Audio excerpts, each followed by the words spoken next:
नमस्कार, मैं आसमान शाह। मैक्स महाराष्ट्र हिंदी में आपका स्वागत है। कल 2024 का वित्तीय बजट पेश होने वाला है। इसी को लेकर के हमारे साथ चर्चा के लिए मौजूद हैं अर्थशास्त्री अविनाश चंद्रे जी। सर, हमारे चैनल पे आपका स्वागत है। धन्यवाद धन्यवाद धन्यवाद। सर, कल वित्त वर्ष का बजट पेश होने वाला है, तो आम जनता के लिए इसमें क्या हो सकता है सर? अभी कल का जो बजट है वो अपने देशवासियों के लिए क्या लेके आएगा, इसके बारे में बहुत सारे लोगों के मन में आशंकाएं है कि हर एक कब्जे के लिए कुछ अलग सा होना चाहिए। जी। मेरे हिसाब से हमारे देश की जो आबादी है वो करीबन 140 करोड़ के ऊपर में पहुंची है और आजादी के 75 साल बाद भी हमारे यहाँ पे 24% लोग जो है हमारे देश के आज भी गरीबी रेखा के नीचे है। हमारे देश के किसान जो है वो काफी सदमे में है। हमारे देश में जो असंगठित क्षेत्र में काम करने वाले जो लोग हैं वो भी काफी परेशान है। कल हम आशा करते हैं कि कल के बजट में हमारे यहाँ का किसान, खेत मजदूर सर और सर आम जनता के लिए क्या हो सकता है, खासकर निम्न वर्ग और फिर मध्यम वर्ग के लिए? अभी मध्यम वर्ग के लिए तो पिछले बजट में कुछ ऐसा आया नहीं है। हमारे देश के 6.5 करोड़ के ऊपर में जो लोग हैं वो टैक्स पे करते हैं और आशा है कि कल के बजट में हमारे देश की वित्त मंत्री जो है वो ये 6.5 करोड़ के लिए अच्छी सी खुशियां लेकर आए और टैक्स की लिमिट जो है वो बढ़ाना चाहिए, क्योंकि पिछले कुछ सालों से कुछ ज्यादा टैक्स स्लैब में कुछ बदलाव नहीं आया है। अभी नए इसमें होना चाहिए कि टैक्स की लिमिट कम से कम 10 लाख तक बढ़ाना चाहिए। पिछले बजट में ये जो टैक्स स्लैब था 7 लाख रुपए उन्होंने कर दिया था, टैक्स स्लैब में चेंज करवाया था। अभी आशा है कि ये 10 लाख तक बढ़ाना चाहिए, लेकिन मुझे ऐसा लगता है कि ये 6.5 करोड़ जो टैक्स पेयर्स है इनके लिए कोई बदलाव होने की शक्यता बहुत ही कम लग रही है। और ये जो हमारे देश के किसान हैं जिनको किसान सम्मान निधि जो है वो हर साल 6,000 रुपए दिया जाता है, मुझे लगता है कि ये सीमा जो है ये 12,000 तक बढ़ाना चाहिए। अगर हम 6,000 की बात लेकिन कर सर रहे हैं कुछ तो कयास लगाई जा रही है कि इसकी सीमा बढ़ेगी सर, 9,000 तक बढ़ेगी। मुझे लगता है कि वो 9,000 में क्या होता है, अगर हम महीने का कैलकुलेशन करते हैं तो पहले 500 रुपए महीना हो जाता था। अभी अगर 9,000 होता है तो उसमें 750 रुपए हो जाएगा। अगर हम इलेक्ट्रिसिटी बिल भरते हैं या पानी का बिल भरते हैं वो काफी नहीं होता है उनके लिए। और जो बड़े किसान है उनके लिए ठीक है, बहुत सारे सोर्सेस उनके पास में है, लेकिन जिनके पास में 1 एकड़ खेती है या 2 एकड़ खेती है, ऐसा जो किसान है वो काफी परेशान है। उसमें भी उन्होंने क्लासिफिकेशन करना चाहिए, जैसा बीच में उन्होंने बोला था कि जो अमीर किसान है उनके ऊपर हम इनकम टैक्स लगाएंगे, ऐसा उन्होंने कहा था। अच्छी बात है, जिनका जो आय है वो काफी ज्यादा है उनके ऊपर इनकम टैक्स लगाने के लिए कोई दिक्कत नहीं है। लेकिन जो सीमांत शेतकरी है, अल्प शेतकरी है, जिनके पास में ज्यादा खेती नहीं है, इन लोगों के लिए तो वो बाइफरकेशन होना चाहिए, ज्यादा की निधि उनको देना चाहिए। 9,000 में क्या होता है जी सर, और जो अनुसूचित जाति और जनजाति के लिए क्या कुछ खास हो सकता है इस बजट पे? कुछ नहीं होने वाला है। जो भी पिछले बजट में उसका प्रावधान होता है उसका निधि तो उसके ऊपर खर्चा नहीं होता है। अगर हम कैलकुलेट करते हैं तो बहुत बार अंतिम वर्ष में वो निधि दूसरे डिपार्टमेंट में ट्रांसफर किया जाता है। जो प्रावधान वो करते हैं वो पैसा जो है वो SC ST अनुसूचित जाति जनजाति है उनके ऊपर खर्चा होना चाहिए। पुणे में बार्टी के बच्चे जो है वो आजाद मैदान में आंदोलन कर रहे थे, और जिनको PhD करना है, उच्च शिक्षा लेना है, अनुसूचित जाति के जो बच्चे हैं वो उसके लिए स्ट्रगल कर रहे हैं।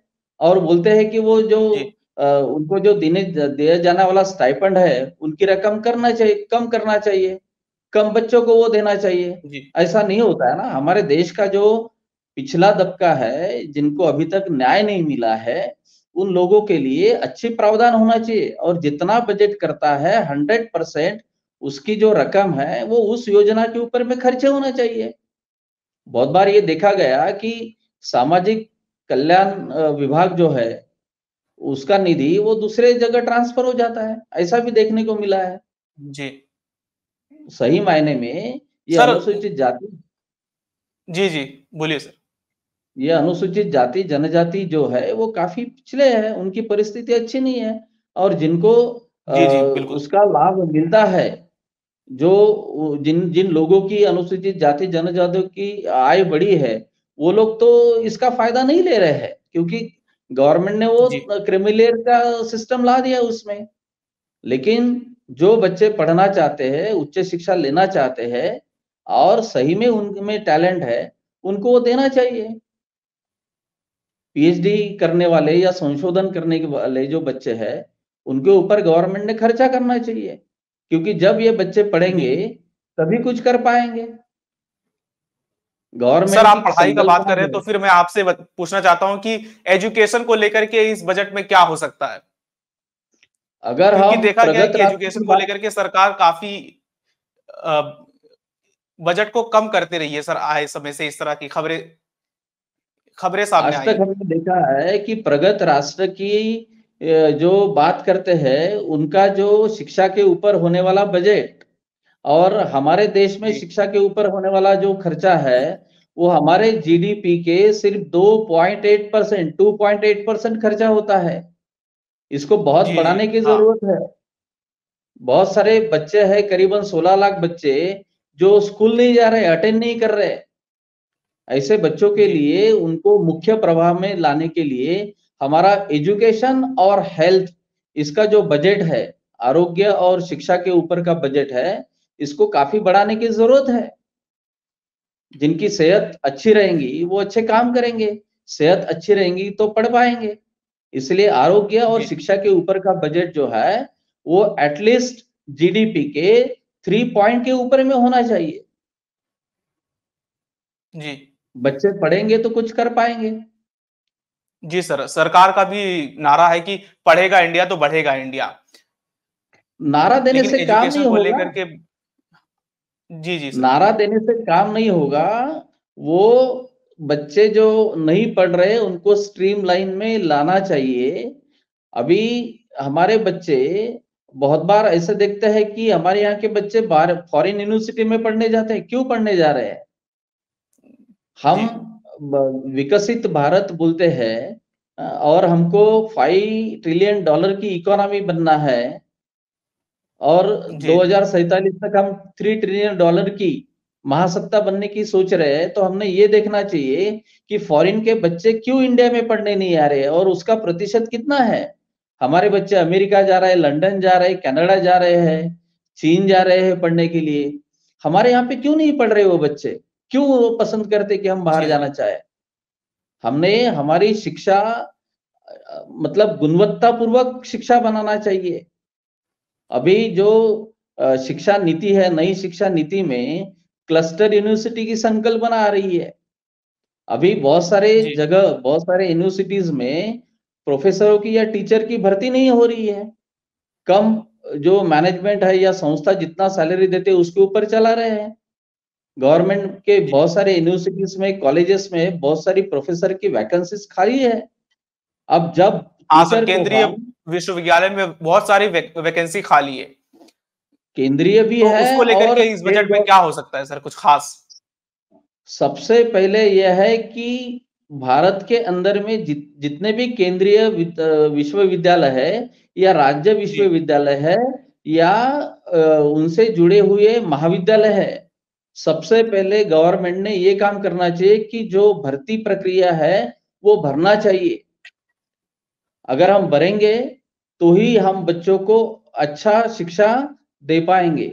अगर हम टेम्पररी बेसिस पे या क्लॉक आवर बेसिस पे अगर हम लोग टीचर की नियुक्ति करते हैं, तो मुझे नहीं लगता है कि अगर उनको अच्छा दाम नहीं मिल रहा है, उनका जो वेतन है वो अच्छा नहीं मिल रहा है, तो वो बच्चों को क्या देंगे? आपने देखा होगा कि पंजाब के जी अंदर में एक पटियाला यूनिवर्सिटी में पीएचडी किया हुआ प्रोफेसर सब्जी बेच रहा है, और उसने नाम दिया है अपने सब्जी ठेले को, पीएचडी वाला वो सब्जी सब्जी वाला। मतलब जी जी पढ़े हुए युवकों की ये परिस्थिति है कि जिनको ये ऐसे सब्जी बेचना पड़ रहा है, किसी को रेस्टोरेंट खोलना पड़ रहा जी। है। सर अब जब तक युवाओं का हम नाम आप ले लिए तो फिर युवाओं पे ही आप सवाल पूछ रहा हूं। सर युवाओं को लेकर के इस बजट में क्या कुछ खास होता है?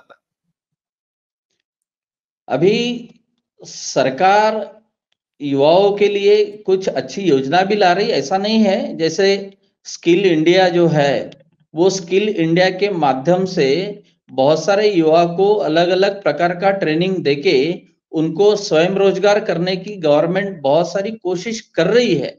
ऐसा नहीं कि गवर्नमेंट जी कुछ नहीं कर रहा है, लेकिन उसके लिए हमने जो संकल्पना है स्किल इंडिया की, वो स्किल इंडिया गांव गांव तक पहुंचना चाहिए। हमारे यहाँ पहले जी से ITI industrial institute training centres है, उनको हमने आगे लाना चाहिए। उसके ऊपर ज्यादा खर्चा गवर्नमेंट ने करना चाहिए, और उसके माध्यम से भी युवकों को अलग अलग प्रकार का ट्रेनिंग देना चाहिए। सर महंगाई को लेकर के भी इस देश में काफी सवाल खड़े होते रहे हैं कि महंगाई काफी बढ़ चुकी है, तो इस बजट में कुछ आसार नजर आ रहे हैं कि महंगाई इस देश में कम होगी?